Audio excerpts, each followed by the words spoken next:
전재성 박사가 번역한 근본불교 경전 쌍유타 니까야를 한 소절씩 공부해 볼까 합니다. 부처님의 생생한 원음으로 듣게 되는 쌍유타 니까야는 인도의 고대어인 빨리어로 되어 있습니다. 이 빨리 경전은 부처님께서 직접 말씀하신 가르침이 구전되어 내려오다가 기원전 1세기경에 스리랑카에서 기록이 되어서 동남아 각국에 보존되어 오고 있는 초기 불교 경전입니다. 이 빨리어 성전은 스리랑카의 테라바다, 즉 상좌부 불교에서 전해오는 경전인데요. 이 쌍유타라고 하는 말은 산스크리트어입니다. 주제에 따라서 함께 묶인 것, 연합된 것, 질문하면 대답하는 식으로 서로 응수하는 뜻의 상응된 것의 의미를 가지게 돼요. 그래서 이것을 한문 번역에서는 모을 잡자를 써서 잡아함경이다 이렇게 번역하기도 했죠. 쌍유타 니까야라고 하는 말은 잡아함경 이렇게 이해하시면 되겠네요. 그동안 불교 신자들이나 또 불교에 관심이 있는 많은 분들이 근본불교 경전에 대해서 궁금해해 오셨고 또 알고 싶어 하셨습니다. 이 시간을 통해 근본불교 경전의 참 의미를 이해하고 경청해 보시기 바랍니다. 1권은 하늘사람이 질문을 하고요. 세존께서 대답을 하시는 그런 형식입니다. 시와 같은 아주 짧은 문구로 이루어져 있죠. 8개의 품으로 묶어서 모두 81편의 경으로 나뉘어져 있습니다. 그 가운데 첫 번째는 갈대의 품인데 이 갈대의 품에는 거센 물결, 해탈, 덧없음, 스쳐감, 어떤 것을 끊으랴, 깨어있음, 잘 알지 못함, 아주 혼미함, 망상을 좋아함, 숲속에서 라는 제목으로 이렇게 모두 10편의 경으로 엮어 놓았습니다. 오늘은 그 첫 번째 시간으로 갈대의 품 가운데 나오는 거센 물결과 해탈에 대해서 들어보시겠습니다.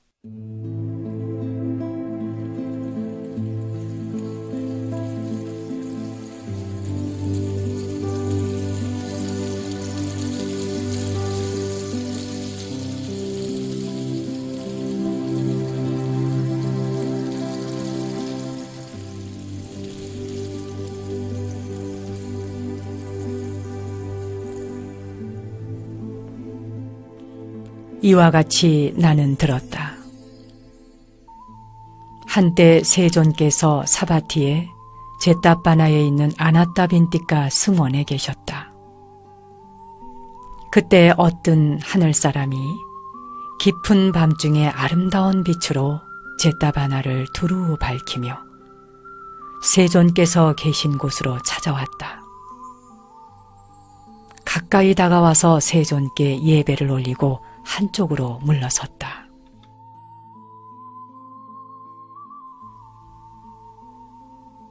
한쪽으로 물러서서 그 하늘사람은 세존께 이와 같이 여쭈었다. 스승이시여, 당신은 어떻게 거센 물결을 건너셨습니까? 벗이여, 나는 참으로 머무르지 않고 애쓰지도 않고 거센 물결을 건넜다. 벗이여, 내가 머무를 때에는 가라앉으며 내가 애쓸 때에는 휘말려드는 것이다. 그래서 나는 이처럼 머무르지 않고 애쓰지도 않으면서 거센 물결을 건넜던 것이다. 머물지도 않고 애쓰지도 않으면서 세상의 집착을 뛰어넘어 참 열반에 도달한 거룩한 님을 참으로 오랜만에 나는 친견하네. 이와 같이 하늘사람이 말했다. 그러자 스승께서는 가상히 여기셨고 그때 그 하늘사람은 나의 스승이 가상히 여기고 계시는구나 이렇게 알아차리고 세존께 예배를 올린 뒤 오른쪽으로 돌고 나서 바로 그곳에서 사라졌다.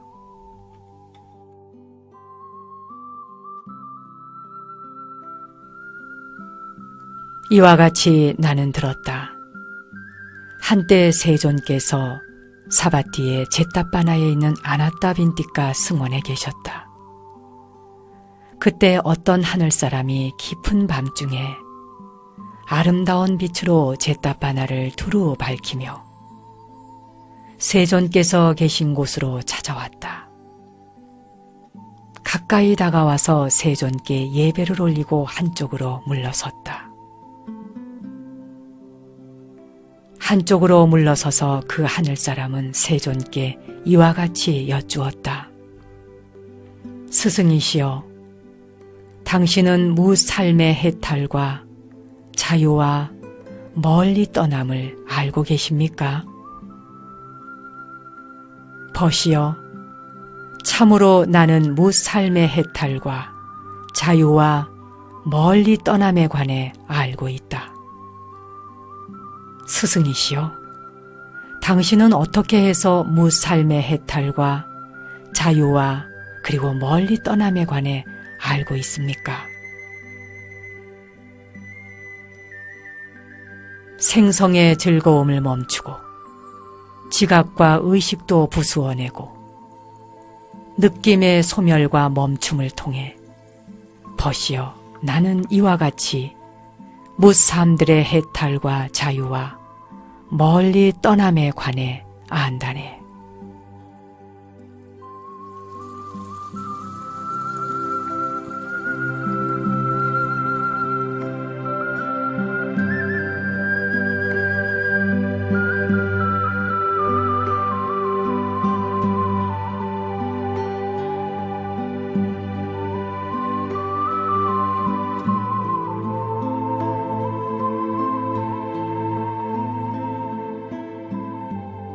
쌍요따 니까야에 대해서 오늘 처음 들어봤다 하는 분들이 많으실 것 같습니다.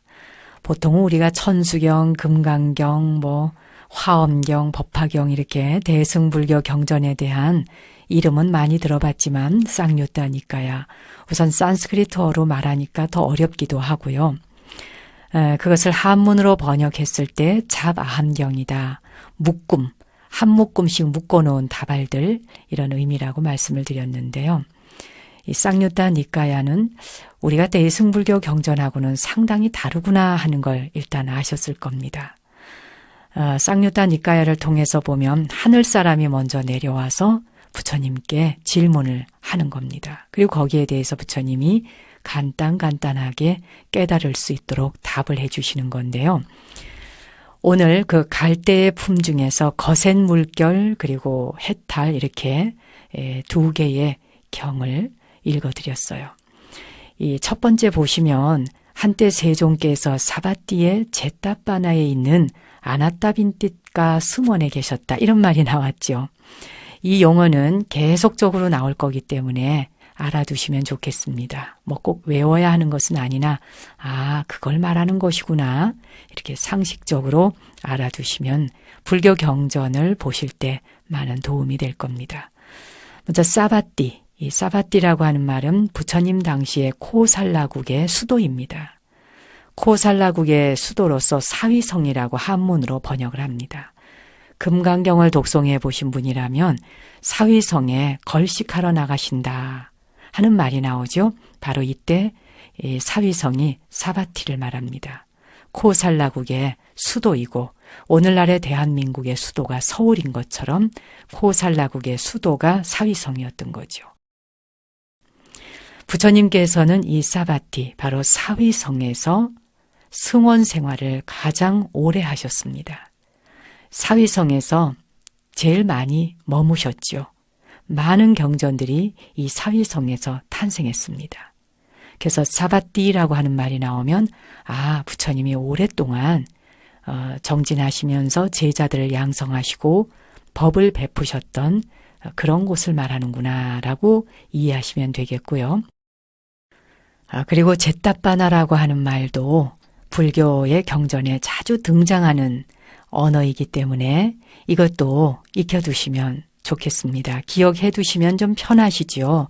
이게 사람 이름인지 지역 이름인지 모르고 들으시는 것보다 이거는 지역이고 이건 사람이고 이건 동산 이름이구나, 이렇게 알아두시면 훨씬 이런 경을 들으실 때 편하게 이해하실 수 있을 겁니다. 제따바나는 기타림이라고 합니다. 제따는 태자의 이름입니다. 제따 태자가 가지고 있었던 동산 이름이에요. 그게 바로 제따바나입니다. 그 다음에 이제 아나따빈띠까 승원이라고 하는 절 이름이 나왔습니다. 아나따빈띠까 승원이라. 기수급고도건이라고 하는 말은 들어보셨나요? 금강경에 여시아문 일시불 제4위국 기수급고도건이라고 하는 말이 나옵니다.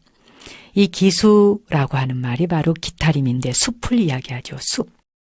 아나따빈띠까는 제가 신자입니다. 사람 이름이에요. 아나따빈띠까가.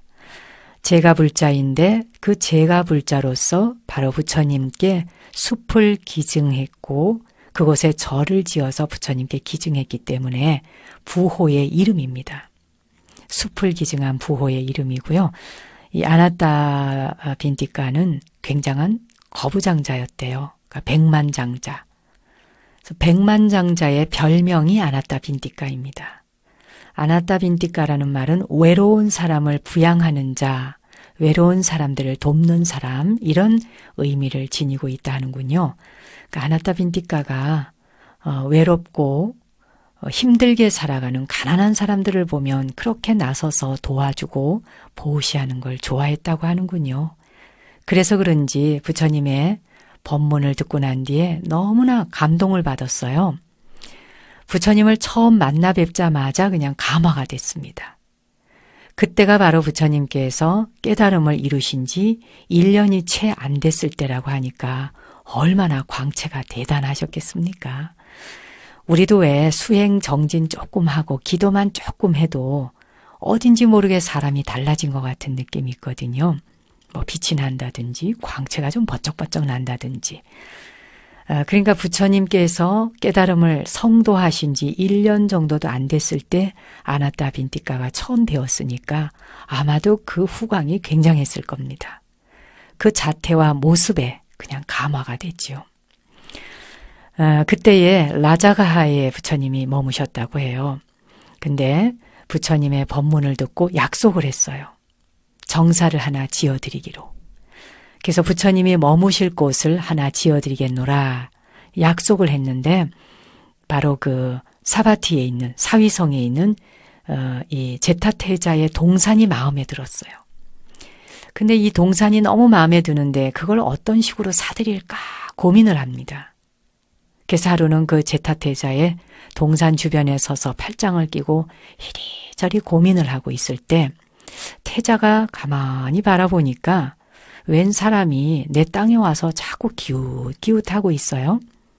그래서 물어봤죠.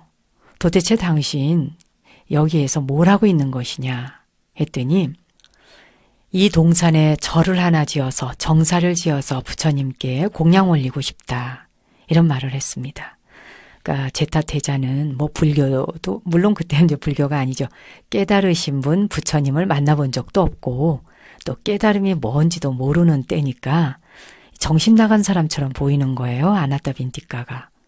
뭐라고? 도대체 어떤 사람인데 이 동산을 사서 집을 지어서 그 사람한테 주고 싶단 말인가. 아이 참 이 사람 웃기네. 남의 땅에 와서. 그래서 이 제타태자가 제안을 합니다. 그래? 네가 재산이 그렇게 많어? 그러면 내 동산에 네 돈을 한번 다 깔아봐. 뭐 이런 식으로 말했는지 아닌지는 모르지만 아무튼 경전에 보면 그런 식으로 표현이 되어 있어요. 그래서 네가 가진 재산으로 이 동산에 다 깐다면 그러면 내가 그때 이 동산을 주겠다. 이렇게 얘기를 했습니다. 아나따빈띠까가 신바람이 났죠. 그래서 막 창고에 가서 이제 금화를 끄집어내서 하인들을 시켜서 그 동산에 금화를 깔기 시작합니다.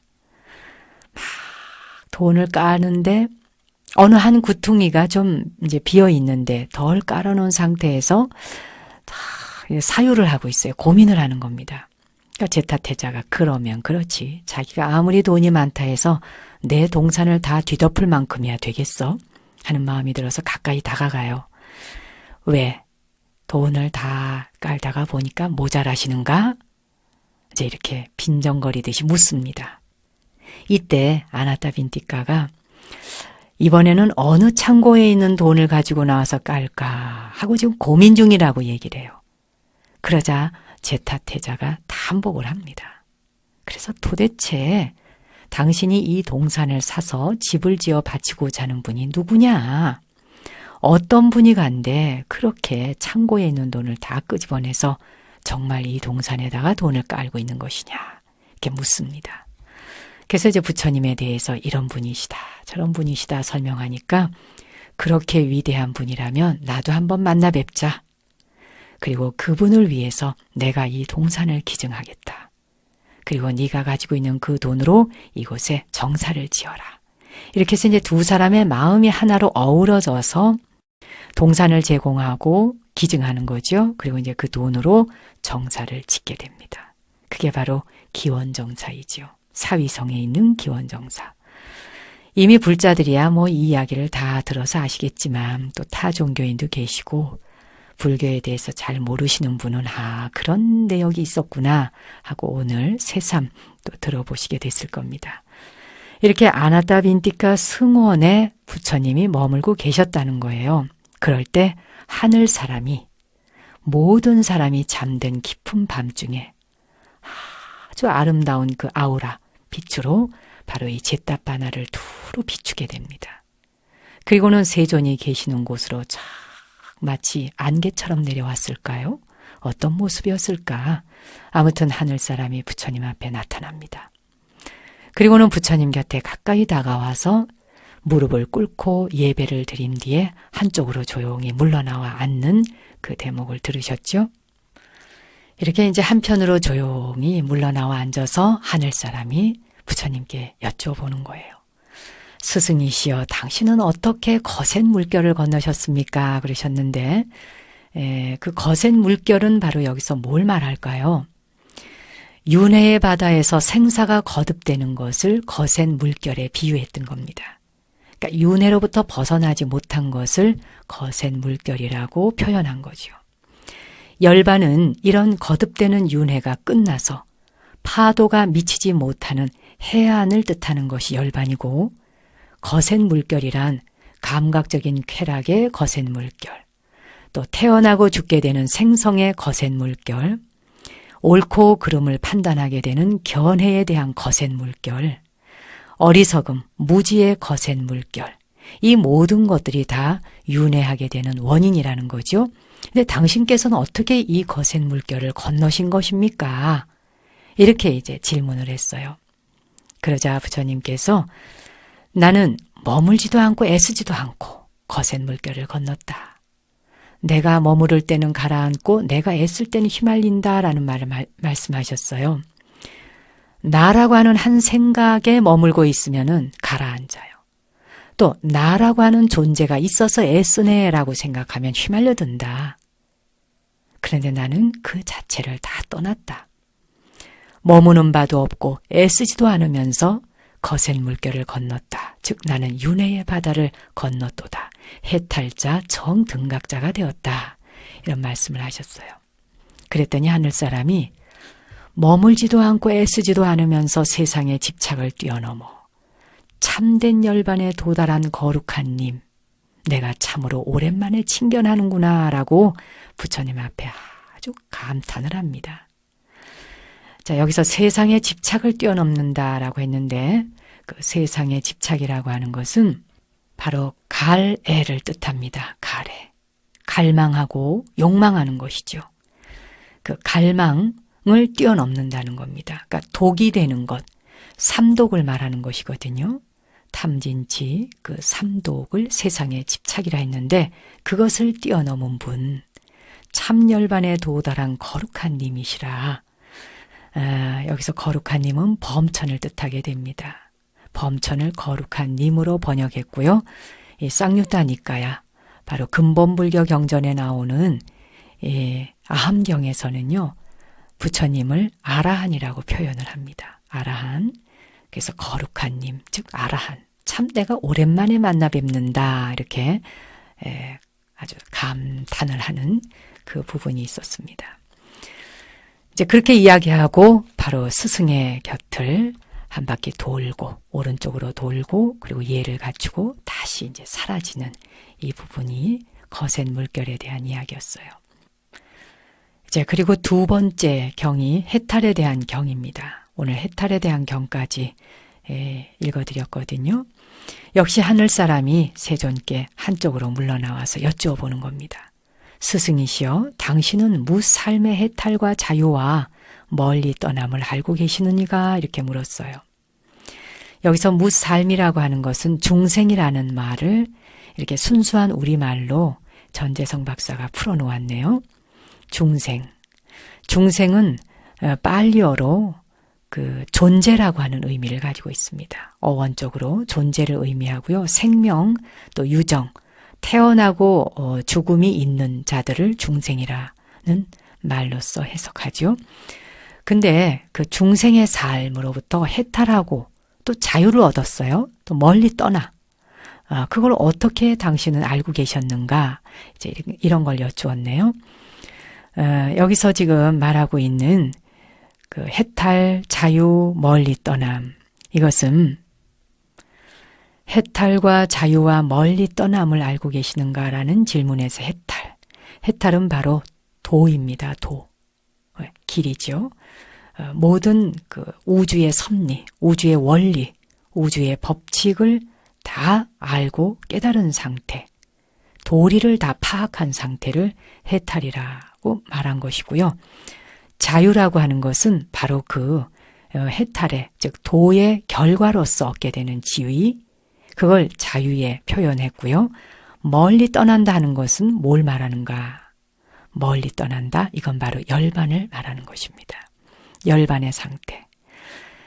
이렇게 각각의 번뇌로부터 해탈하고 자유를 터득하고 멀리 떠나게 되는 그걸 알고 계셨느냐?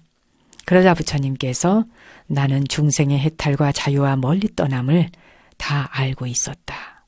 다 알게 되었다. 깨닫게 되었다. 이렇게 이제 대답하시죠. 그러니까 그렇다면 당신은 어떻게 해서 그 중생의 삶을 통해 해탈하고 자유를 얻고 열반을 얻게 되었습니까? 이렇게 다시 여쭈었어요. 그러자 태어나는 생성의 즐거움을 멈추고 태어나고자 하는 욕망 자체를 멈추었다는 거죠. 태어남에 대한 욕망을 멈추면 어떻게 됩니까? 무엇인가를 지각하는 의식도 사라지겠죠. 지각하고 의식하는 것이 부수어지니까 느낌 또한 소멸되지요. 모든 것을 멈추게 되는 겁니다. 이렇게 이것이 사라지면 저것이 사라지게 되고 저것이 사라지면 이것이 사라지게 되는 현상세계의 모든 것들이 사라진 상태의 열반에 대해서 부처님이 지금 말씀하고 계신 거예요. 색수상행식입니다. 바로 생성의 즐거움을 멈추고 지각과 의식도 부수고 느낌의 소멸과 멈춤을 통해 벗이여 나는 이와 같이 해탈과 자유와 멀리 떠남, 즉 열반을 터득했도다. 이런 답을 주신 겁니다. 결국은 몸이라는 것도 또 몸이라는 생각도 이 몸 자체를 다 여의고 떠날 것 같으면 몸이 없는 상태에서 우리가 무엇을 지각하고 무엇을 의식하고 또 무엇을 느끼겠습니까? 그 모든 것들이 이미 존재치 않겠죠? 조건에 의해서 만났다가 조건이 닿으면 헤어지는 것들인데 흩어지는 것들인데 그 원리를 알게 됨으로써 나는 열반을 터득했노라. 열반의 상태에 도달했도다. 이런 말씀을 해주신 겁니다. 거센 물결 그리고 해탈 두 편의 쌍요타 니까야의 하늘사람과 부처님이 나누시는 대화를 들어보셨습니다. 어렵지는 않으시지요? 이렇게 제가 알기 쉽도록 전재성 박사가 풀어놓은 해설을 곁들여서 설명을 해드려 가도록 하겠습니다. 여러분도 들어보시면 처음에는 좀 익숙하지 않으실 수 있어요. 이런 문체의 대화법이 우선 쉽게 이해할 수 있는 것 같으면서도 용어가 또 어려운 것도 있습니다. 하지만 쌍요타 니까야는 우리의 삶에 가장 궁금한 것들, 직접적인 것, 이런 것을 질문하고 또 대답해 가는 형식이어서 어쩌면 불교의 참된 진리를 인식하고 이해하는 데에는 대승경전보다는 훨씬 더 가깝게 또 쉽게 단순하게 다가오실 것입니다. 저는 이 경전의 말씀들이나 부처님 말씀을 듣고 있으면 하루 종일 들어도 지겹지가 않아요. 여러분도 그러신지 모르겠습니다. 읽고 또 읽고 보고 또 보고 해도 또 보고 싶은 게 경이고 부처님 말씀이니 읽어도 읽어도 또 읽고 싶습니다. 읽을 때마다 와닿는 느낌이 달라요. 매번. 오늘 아침에 읽고 또 오늘 저녁에 읽으면 아침에 못 봤던 것을 또 발견하기도 합니다. 그것이 경전의 무한한 묘미가 아닌가. 참으로 아주 묘한 맛이라고 하지요.